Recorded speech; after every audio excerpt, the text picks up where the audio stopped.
Our modern economy could not exist today without encryption. It is fundamental when it comes to protecting our information.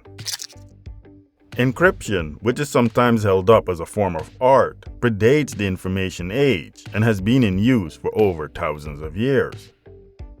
At its most basic, encryption is all about taking readable information, also known as plain text, and making it unreadable. The process is done in such a way that with a secret key, that information can once again be made readable. With advancement in computers, modern encryption has come to rely on far more sophisticated algorithms. Today, there are two types of encryption in use. The simplest of the two is known as symmetric key encryption. Going forward, we will use our friends Jane and John to help provide some clarity. So say Jane has some information she wants to keep secure, just in case it gets into the wrong hands. To do this, she decides to use symmetric key encryption, which generates for her a secret key. With this key, Jane can now encrypt as well as decrypt information.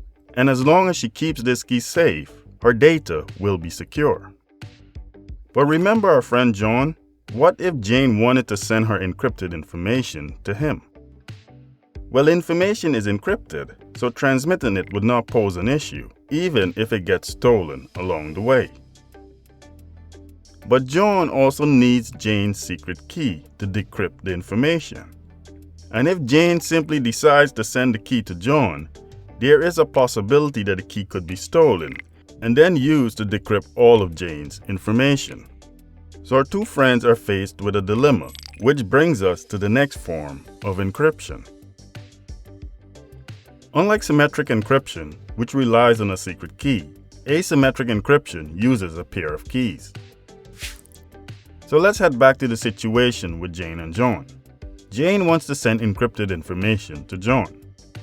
So this time, let's have John create two keys, a private key and a public key using asymmetric encryption. John then sends his public key off to Jane. Now you may be saying, what is preventing the public key from being stolen? And the answer is not much. But in this scenario, the public key only has one use case, and that is to encrypt data. It cannot decrypt any data it had already encrypted. Only the private key can do so. Think of the public key as a safe, which you mail off to someone. Upon receiving it, that someone then places whatever is valuable into the safe and locks it. The safe is then returned to you, the only one with the correct combination to unlock it. Now back to our example. Jane receives John's public key and uses it to encrypt information she wants to send. The encrypted data is then sent to John, who is the only one with the private key that can decrypt the information. Asymmetric encryption is ideal for securing information that needs to be transmitted, but it can also become resource intensive. If Jane now wants to receive encrypted information from John, she would now have to create her own pair of keys and send the public key off to John. A combination of both forms of encryption has turned out to be a cheaper alternative to securing transmissions with little to no risk. Here's how it works. One of the parties creates a pair of keys using asymmetric encryption. The public key is then sent off to the other party, who then uses it to encrypt a copy of a secret key that was created using symmetric encryption.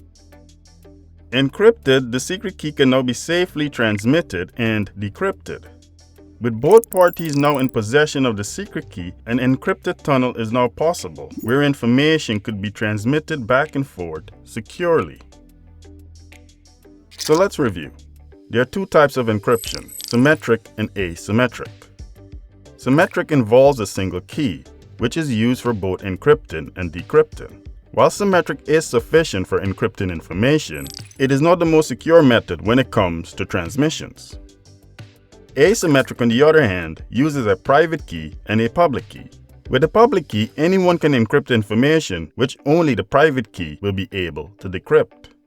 But while asymmetric is great for securely transmitting information, the process can be costly. A combination of both symmetric and asymmetric encryption can provide a secure way for transmitting information while keeping the cost of resources down. And with that, we come to the end of this video. Thank you for watching, and if you like the video, please give it a like and don't forget to subscribe.